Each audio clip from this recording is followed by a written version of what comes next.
Bonjour à tous. Mille merci Nicolas Bouzou d'être avec nous. Merci à vous. Et aujourd'hui, un petit focus sur la librairie Le Presse-Papier à Argenteuil. Alors, je rappelle en deux mots l'objectif de ces petites visios, de rappeler un petit peu le projet Libraire et compagnie. Quel est l'objectif de ce projet? Mettre en lien, pour passer de la parole aux actes, des entreprises avec des librairies indépendantes, de telle sorte à ce que les premières passent des commandes régulières. Il y a une plateforme de bons d'achat qui est mise en place auprès donc, des librairies qui auront été fléchées. Donc, des bons d'achat qui peuvent être orientés vers les salariés de l'entreprise, vers les clients de l'entreprise ou vers tout autre bénéficiaire qui serait susceptible de pouvoir les accueillir. Donc, aujourd'hui, nous sommes avec Nicolas Bouzou. Mille merci encore une fois de votre soutien et de votre accueil. Au lendemain donc, de la publication d'un ouvrage que je recommande absolument à tout le monde, absolument passionnant. Bonjour Monsieur Pereira. Bonjour Monsieur Laverny. Du groupe immobilier Century 21. Donc voilà, l'objectif encore une fois est de mettre en lien et entreprises, et je remercie donc Paul Pereira du groupe Century 21 d'être présent avec nous, et les librairies. Nicolas, deux mots sur l'ouvrage. En fait, j'avais publié plusieurs livres sur le travail, évidemment, sur l'innovation, et je pensais qu'il manquait un complément. Parce que au fond, ce qui est important dans nos vies, c'est essentiellement deux choses. C'est donc d'une part le travail, c'est-à-dire quelle relation on entretient avec notre entreprise, est-ce que notre travail nous plaît, si on a des patrons, est-ce qu'on s'entend bien avec eux, est-ce qu'on s'entend bien avec les collègues. Donc ça, c'est évidemment une partie très importante de notre vie. Puis la deuxième partie très importante de notre vie, c'est notre vie intime, et en particulier notre vie familiale. Et en fait, c'est un sujet qui n'avait pas été beaucoup traité dans la littérature des sciences sociales. Alors, il y avait quelques travaux sociologiques, philosophiques, notamment un livre de Luc Ferry qui s'appelle « La Révolution de l'amour » qui a été très, très important.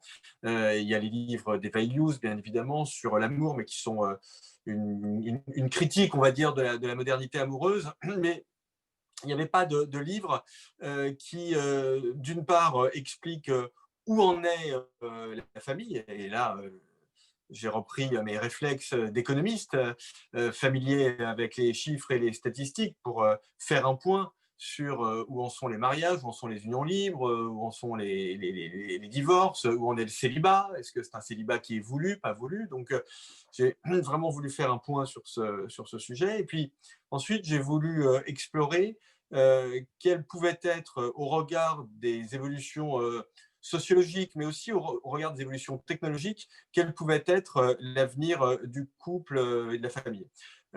Et mon prérequis en tant qu'économiste, ça a été de me dire, mais au fond, on est dans une société qui valorise l'infidélité. On est des consommateurs infidèles, on est des employés infidèles, on est des citoyens, des électeurs infidèles. On voit que la volatilité électorale a beaucoup augmenté. On est aussi, pour certains d'entre nous, des actionnaires infidèles. Bref, on est dans une société qu'on pourrait qualifier de société de l'infidélité. Et je me suis dit, mais au fond, dans cette société qui valorise autant la fidélité, est-ce que le couple est encore possible? Parce que le couple, il n'y a rien de plus rigide, au fond, que cette structure où on est avec une personne, c'est toujours la même. En théorie, on doit lui être quand même plutôt fidèle. Bon, donc, comment est-ce que ces deux aspects sont compatibles? Et puis, comment est-ce que, plus généralement, la famille peut cohabiter avec l'ouverture de la PMA aux femmes, aux couples de femmes, peut-être demain l'ouverture de la GPA aux couples d'hommes, et puis des innovations technologiques comme, alors ça c'est pas demain, c'est après-demain, mais comme l'utérus artificiel par exemple, c'est-à-dire vraiment la dissociation entre le fait d'enfanter et le corps de la femme. Et au terme de cette étude, en fait, la conclusion qui en découle, c'est que la famille reste extrêmement valorisée par nos concitoyens, le couple reste extrêmement valorisé par nos concitoyens, et même la fidélité reste extrêmement valorisée par nos concitoyens. Alors, ça ne veut pas dire que ça marche, hein, parce qu'on voit quand même une montée de l'infidélité, y compris dans le couple, pas seulement dans les domaines dont j'ai parlé tout à l'heure, mais on voit que, au fond, quand on interroge les jeunes, grosso modo, hein, leur idéal de vie aujourd'hui, c'est vivre à deux, avoir un ou deux enfants, essayer de rester ensemble le plus longtemps possible et être le moins infidèle possible. Donc, au fond, quelque chose qui est assez classique et qui devrait, c'est ma conclusion, rassurer les conservateurs. Moi, je ne suis pas un conservateur. Hein. J'ai pris des positions dans le débat public pour la PMA, par exemple, hein, pour la PMA ouverte aux couples de femmes. Demain, si le débat se présente, je prendrai position pour la GPA pour les hommes, même si à titre personnel, je ne suis pas concerné. Mais ce sont des débats sociétaux qui me passionnent et qui me semblent très importants et sur lesquels je considère que quelqu'un comme moi doit prendre position. Donc, je ne suis pas un conservateur. Mais finalement, la structure familiale, telle qu'elle est voulue par la plupart de nos concitoyens, elle reste, entre guillemets, assez classique. Voilà, Jérôme, les quelques mots que je peux vous dire en introduction sur ce petit livre qui n'est pas forcément la thématique sur laquelle les gens m'attendaient, mais pour moi, l'économie, c'est plus une méthode qu'un champ. Et donc, pour ceux qui ont la gentillesse de me suivre depuis maintenant 15 ans, eh bien, ils retrouveront ma méthode, ma façon de penser et mon style. Sauf que là, je ne l'applique pas à la politique économique, je ne l'applique pas au travail, mais je l'applique à l'avenir du couple et de la famille. Petit livre, et je le dis sans flatterie quelconque, hyper passionnant, au Merci, croisement de plusieurs disciplines, philosophie, sociologie, économie, tout y est, dans un condensé de simplicité et une clarté absolument édifiante. Gilles, je vous laisse présenter peut-être la librairie Le Presse-Papier. Le Presse-Papier, c'est une librairie qui fait aussi la presse et la papeterie, donc c'est une librairie généraliste. Ça fait 40 ans que j'ai monté cette librairie à Argenteuil, donc en termes de fidélité, c'est un sujet que je connais bien, ne serait-ce qu'avec mes clients et puis avec mon métier, évidemment. Que dire d'autre? On vit une époque formidable où je vends des journaux et j'ai plus le droit de vendre de livres pour soutenir le commerce. Donc, c'est des paradoxes complètement insupportables et qui mettent en péril, évidemment, cette société qu'on essaye de faire vivre depuis 40 ans, avec évidemment beaucoup de vigueur et beaucoup d'énergie. C'est comme ça qu'on fait avancer une librairie et c'est comme ça qu'on la fait perdurer. On est la seule librairie dans Argenteuil avec 120 000 habitants autour de nous. Ça veut dire qu'on est dans un vrai désert culturel, malgré les efforts qui peuvent être faits à droite et à gauche par les communes. Et ce boulot qu'on fait depuis 40 ans, on a l'impression qu'il est en train d'être laminé. Donc pour nous, c'est terrible. D'où encore une fois hein, l'objectif de notre petit projet. D'ailleurs, disons-le. Absolument, je vous en remercie parce que toutes les aides sont bonnes à prendre, évidemment. Oui, il n'y a pas de volume et il n'y a pas d'objectif derrière. Je rappelle aussi que nous avons en partenariat Sauvons nos libraires, qui a été lancé par Henri Lovenbruck, un collectif d'autres écrivains, Guillaume Musso, Marc Lévy, et qu'encore une fois, à l'issue de cette petite visio, je ne crois pas anticiper faussement à dire que pour toute personne qui, par exemple, serait intéressée par l'ouvrage de Nicolas, il pourrait y avoir notamment une petite dédicace, j'imagine. En tout cas, on pourra organiser les choses relativement simplement. Bien sûr. M. Pereira, je vous ai dénoncé, en fait, en tant que… Je vous ai dénoncé en tant que bouzouiste, voilà, le voile élevé. Très, très bien. Vous aviez… Je suis venu à la petite conférence qu'on avait organisée avec Nicolas Bouzou. Alors voilà, pourquoi vous rentrez dans ce projet-là? Qu'est-ce qui vous intéresse, etc., etc. Alors, pourquoi rentrer dans ce projet-là? J'espère que vous m'entendez bien. Parce que si on ne protège pas les livres, j'ai envie de dire qu'est-ce qui reste à défendre? C'est-à-dire que sans vouloir jouer le vieux ringard qui aime le papier, qui touche le papier, je crois qu'il rien ne vaut, pour avoir des liseuses ou autre, rien ne vaut un livre. Bon, après, moi, je suis incapable d'écrire un ouvrage et dès que je lis un livre, je suis, au-delà de l'histoire, effaré de la capacité à cette rédaction et à faire partager une émotion, une histoire par rapport à ça. Et puis bon, en ce moment, effectivement, comme le faisait remarquer ce cher monsieur qui tient sa librairie depuis 40 ans, c'est quand même ahurissant de pouvoir vendre de la presse et on pourrait débattre de la qualité de la presse et de ne pas pouvoir vendre un livre à quelqu'un qui a envie de partager de la culture, de partager quelque chose, de partager un savoir. Enfin, c'est ahurissant, quoi. C'est stratosphérique. c'est parfois aussi regrettable. On est dans une société où les envolées lyriques sont assez fréquentes, hein, les je suis charlisme littéraire et autres, sans condamnation ni jugement quelconque. Mais l'idée, c'est d'aller aux actes, en fait, hein. Ce dont ont besoin les librairies, c'est certes d'une solidarité verbale, très bien, mais une solidarité en actes. Et ce n'est pas si dur que cela à organiser. L'ouvrage part d'un repas thaïlandais, Nicolas, donc complètement confiné, avec quelques amis. Et encore une fois, j'invite vraiment, alors je ne sais pas comment dire, les auditeurs, les spectateurs, on ne sait rien, bref, à vous plonger dans cet ouvrage absolument passionnant, parce qu'il part de choses véritablement concrètes en passant en revue tout un tas d'aspects de notre société et qu'il n'aborde pas ce côté pessimiste qu'on pourrait avoir à faire un certain nombre de constats. C'est vrai qu'il y a infidélité, c'est vrai qu'il y a zapping, c'est vrai qu'on peut faire effectivement, tant dans le registre de l'économie, de la politique ou du couple, des constats qui peuvent relever d'un certain aspect négatif. Pour autant, est-ce qu'il vaut mieux draguer sur Tinder que dans des balmusettes? Est-ce que c'était mieux avant? C'est oui, c'est le débat notamment qui m'oppose à Eva Illouz et aux sociologues en règle générale, qui considèrent qu'au fond, qu'il existe une modernité qui dégrade un certain nombre de valeurs et qui dégrade notamment la qualité de la relation amoureuse. Et puisque vous prenez l'exemple des applications de rencontres comme Tinder, c'est vrai qu'on trouve dans la littérature sociologique beaucoup de critiques.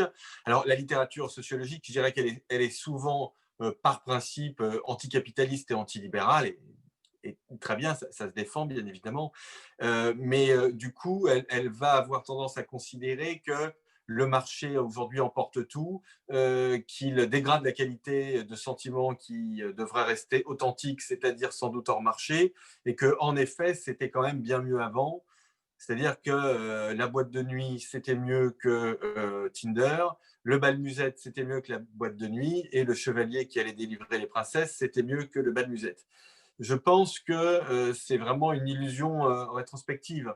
Quand on creuse un petit peu le fonctionnement des applications de rencontres, on voit assez rapidement finalement que ça ne change pas du tout fondamentalement la relation amoureuse. Ça facilite la mise en relation, ça c'est clair, mais on dispose d'un certain nombre d'études qui montrent que la relation se fait à peu près sur les mêmes critères que dans la vie physique, c'est-à-dire qu'elle se fait essentiellement sur le physique d'ailleurs, mais ça, il n'y a rien de véritablement nouveau. Et puis surtout, une fois que la relation s'est établie, eh bien, on se voit, alors pas en ce moment, mais après la fin de l'état d'urgence, on se voit au bar, au restaurant, et donc finalement, on revient à une relation qui a très exactement les mêmes codes que les relations d'avant. Et il y avait notamment peut-être une crainte d'une plus grande endogamie, c'est-à-dire le fait que on aurait tendance sur les plateformes à essayer de rencontrer des gens qui nous ressemblent, qui ont à peu près le même niveau social, la même couleur de peau, tout ce que vous voulez, qui habitent à peu près au même endroit. Et en fait, alors, d'une part, cette endogamie, elle existait déjà bien avant les applications de rencontres, mais on est en train finalement de voir qu'elle est peut-être même un peu moins forte en fait sur Internet que dans la vraie vie. Donc, cet exemple des applications de rencontres, moi, me passionne. Il est assez générationnel. Donc, moi, je n'ai pas utilisé les applications de rencontres, mais je le trouve très, très intéressant parce que quand on essaie d'avoir une réflexion un peu rationnelle sur ces sujets, on se rend compte que, en effet, aujourd'hui, dans le domaine des relations amoureuses, n'est pas moins bien qu'hier. Et je pense que c'est même très exactement l'inverse. C'est-à-dire qu'aujourd'hui, on a des familles qui sont basées sur l'amour, on aime nos conjoints, on aime nos enfants, ce qui est quelque chose qui est assez nouveau à l'échelle de l'histoire de l'humanité. Je renvoie aux livres. Alors, puisqu'il faut acheter des livres, allez acheter à Argenteuil les livres d'Elisabeth Badinter sur l'histoire de l'amour, et notamment un ouvrage que je dois avoir ici qui est un ouvrage absolument fondamental qui s'appelle L'amour en plus, auquel j'ai emprunté d'ailleurs. Voilà, vous voyez, je l'ai sur mon bureau. L'amour en plus, qui est un livre dont le titre a inspiré le mien, et Elisabeth Badinter montre bien que l'amour des enfants est une construction social qui a 150 ans. C'est d'ailleurs la thématique qui avait été reprise par Luc Ferry dans La Révolution de l'amour, donc un livre qu'il avait publié il y a à peu près une dizaine d'années. Donc on a aujourd'hui des familles qui sont basées sur l'amour, et sur un amour qui, au fond, qui n'est pas hypocrite, parce que quand on n'aime plus, on change ou on essaie de changer, ce qui est quelque chose, au fond, qui est plutôt, me semble-t-il, positif. Donc, je pense que ce champ des relations amoureuses, il est aussi intéressant pour interroger notre modernité et pour réévaluer notre modernité, et non pas la percevoir de façon un peu superficielle comme étant une modernité uniquement matérielle, obsédée par l'argent, obsédée par le marché. Ce n'est pas du tout ce que l'on voit quand on fait des analyses un peu poussées. Pour autant, à certains moments, vous comparez ce que vous désignez comme étant une société liquide à une société qui cède à cette tentation du zapping comme d'une drogue. Vous prenez la comparaison avec l'addiction d'une drogue, que ce soit sur le champ de l'amour, de la politique ou de la consommation, assez fréquemment. Absolument, oui, ce concept de société liquide, c'est donc le concept du philosophe Sigmund Bauman, qui d'ailleurs a écrit un livre qui s'appelle L'amour liquide, hein, et donc qui explique au fond qu'on est dans des sociétés devenues tellement individualistes qu'on ne supporte même plus l'engagement contractuel, c'est-à-dire qu'on veut être en capacité de changer et d'adapter ses comportements et ses choix en permanence. Et de ce point de vue-là, le couple est incohérent, incompatible avec cette idée de la société liquide. Alors là aussi, Sigmund Bauman a raison, c'est que nos relations, au fond, économico-sociales, elles correspondent à cette société liquide. On zappe en permanence, comme vous l'avez dit, Jérôme, on est des consommateurs infidèles, on passe énormément de temps sur les réseaux sociaux, ce qui d'ailleurs n'est pas bon pour notre psychisme, hein, parce que ça génère des modifications cérébrales qui nous accoutument à la nouveauté et à la surprise. C'est-à-dire qu'on est drogué à la nouveauté et à la surprise. Et quand je dis on est drogué, on l'est vraiment. C'est-à-dire que ce sont des mécanismes neuropsychiques qui envoient des décharges de dopamine. Et donc, on est véritablement drogué. Et les entreprises, d'ailleurs, jouent là-dessus. Hein. Les entreprises, le marketing des entreprises, il est toujours basé sur la nouveauté, sur la surprise, sur l'exclusivité. Mais là où Sigmund Bauman se trompe, c'est que, et j'y reviens, dans le domaine de l'amour, on ne voit pas tout à fait quelque chose de cet ordre-là. Je vous donne un exemple très, très concret. Y a cette idée selon laquelle le polyamour devrait aller de pair avec la modernité, tel que je viens de la décrire. Alors le polyamour, qu'est-ce que c'est? C'est l'idée de vivre non pas à deux, mais de vivre à 4, 5, ou en tout cas d'avoir des relations qui sont au fond, avec qui on veut, mais en toute transparence. Ce n'est pas de l'adultère, on ne le cache pas, c'est vraiment quelque chose en toute transparence. Bon. C'est une idée, alors c'est une vieille idée en réalité qu'on trouve déjà chez Fourier au XIXe siècle, et puis qui a été actualisée par Sartre et Simone de Beauvoir, qui ont essayé de la vivre, et ça a été un fiasco d'ailleurs. Mais aujourd'hui, on voit que le polyamour, ça concerne à peu près 5% des gens. Donc vous avez quand même 95% des gens qui soit vivent seuls, soit vivent à deux, mais ne vivent pas à 5. Donc, vous voyez qu'en fait, cet amour liquide, cette société liquide, elle existe, Bauman a raison, mais l'amour liquide, c'est beaucoup moins évident que ça. Comme si le couple et la famille, au fond, résistaient à tous ces assauts et étaient une sorte de maison qui est peut-être encore plus désirée dans une période comme la période actuelle, qui est une période perçue comme étant très anxiogène. D'ailleurs, il y a une drogue qui est beaucoup plus salutaire et qui est même recommandable d'un point de vue sanitaire, c'est celle de flâner dans des rayons d'une librairie. Et moi, je recommande la librairie d'Argenteuil parce qu'elle est vraiment...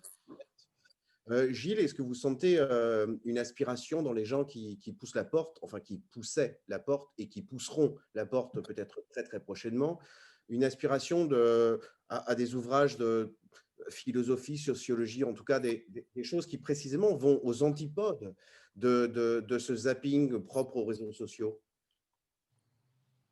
Oui, là-dessus, je ne suis pas sûr. En fait, je pense que les gens, ils ont besoin d'être rassurés ou alors besoin de s'évader. Donc, pour se rassurer, effectivement, ils vont avoir besoin de ce genre de livre pour aller essayer de comprendre un petit peu ce qui se passe. Et ça ne va pas manquer dans les mois à venir. Et puis, ils auront aussi besoin d'évasion, c'est-à-dire aussi rencontrer l'amour, mais à travers le roman, à travers toutes ces histoires qui sont publiées régulièrement et qu'on peut trouver dans les librairies. Mais je voulais revenir sur les sites de rencontres. À la fin, quand les gens se rencontrent et ont bien discuté sur les sites style Tinder, etc., il y en a quelques-uns dans le genre, ils finissent par se voir en vrai, quoi. Et la différence, elle est là, ça veut dire qu'au bout d'un moment, ils se rencontrent, ils se parlent, ils se touchent, ils s'embrassent, et c'est là que l'amour existe. Il n'existe pas sur Tinder, il n'existe pas sur tous ces autres sites. Et ben pour les sites marchands, c'est un petit peu pareil. Quand vous commandez vos livres en ligne, vous n'avez pas de libraire en face de vous. Et à la fin, alors vous avez plein de sites, je ne vais pas citer à nouveau tous ceux qu'on connaît, mais qui vous disent ah ben, vous avez acheté tel livre, vous êtes super, et ben moi je vous conseille celui-là. Ils font le boulot du libraire, mais sauf qu'à chaque fois, ils vous proposent les 10 livres qui font les têtes de gondole.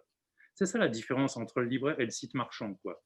C'est-à-dire que nous, on est là pour être à l'écoute des gens, on est là pour proposer des choses qui sont en dehors des circuits.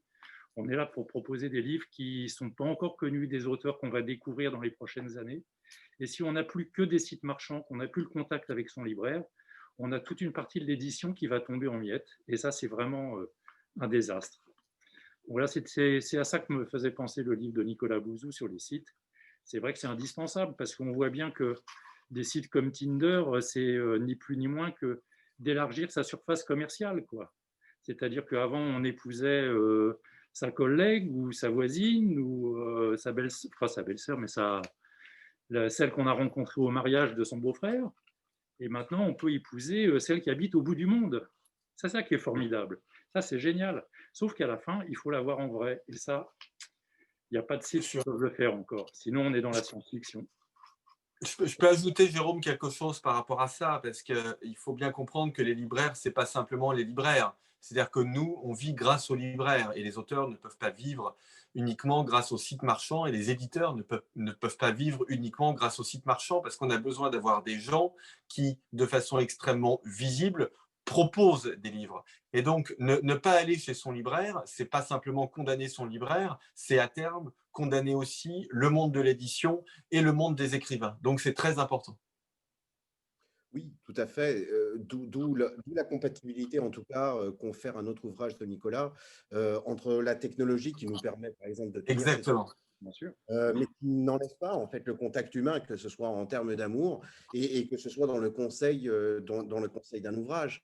D'ailleurs, je crois que Paul, vous traversez une situation qui l'illustre combien.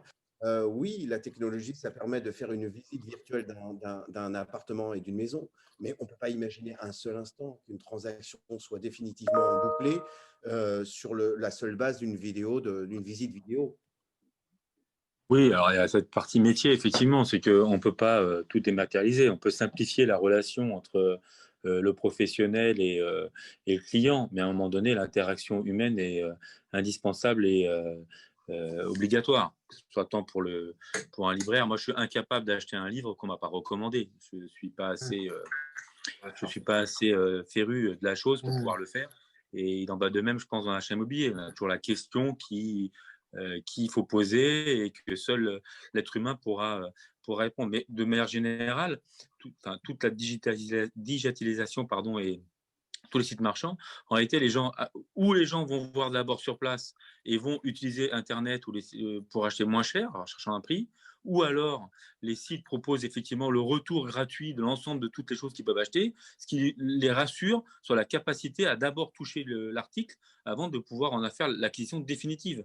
Donc, on n'arrive jamais à couper totalement, définitivement ce lien entre le physique et le digital. Pas de ce que j'en vois, moi, dans la vie de tous les jours, en réalité. Alors, c'est vrai que néanmoins, on traverse une société où la gestion du temps fait que la tentation est grande pour quelqu'un qui finit son travail à 20h, 21h, de tomber dans la facilité de passer commande, etc. etc. Et c'est tout l'objet de notre petit programme, de dire stop, il y a une autre possibilité avec ces histoires de bons d'achat, mais il y a, j'imagine, peut-être d'autres solutions de recourir précisément au service d'une librairie comme celle du presse-papier Argenteuil. Gilles, un dernier mot peut-être pour conclure la réunion? Eh ben, il y a encore des centaines de livres qui paraissent en ce moment. Il faut être à l'écoute, il faut tous les soirs, on a des auteurs qui passent dans les télés, les radios, qui viennent vendre leurs livres. Et il ne faut pas hésiter à téléphoner à son libraire pour lui dire est-ce qu'il est bien, est-ce que je vous en avais, et puis on pourra répondre à la demande. Ça, on est toujours là pour ça, heureusement. Nicolas? Enfin, moi, oui, je ne vis qu'avec les livres. Là, je suis dans mon bureau, j'ai des livres absolument partout. Je pense qu'une société sans libraire et sans lire, c'est une société qui devient barbare, quoi. Donc, c'est un combat qui est presque civilisationnel, celui des librairies et des livres en règle générale. Donc, voilà, vous me trouverez toujours à vos côtés pour aider, parce que voilà, c'est un pilier de notre civilisation. Un grand merci, Paul, à votre participation. Je rappelle de Nicolas, L'amour augmenté, et je m'engage personnellement à les faire signer personnellement et par Nicolas, toute personne qui serait intéressée de commenter cet ouvrage, notamment et exclusivement par la librairie d'Argenteuil, le presse-papier. Oui, on va s'appeler après, Monsieur Laverny, je vais les offrir à mon personnel pour Noël. Ça, c'est génial. Merci, génial. Merci. Merci beaucoup en tout cas à vous trois et à très bientôt. À très vite. bientôt. Merci à vous. Au revoir, cher ami. Au revoir.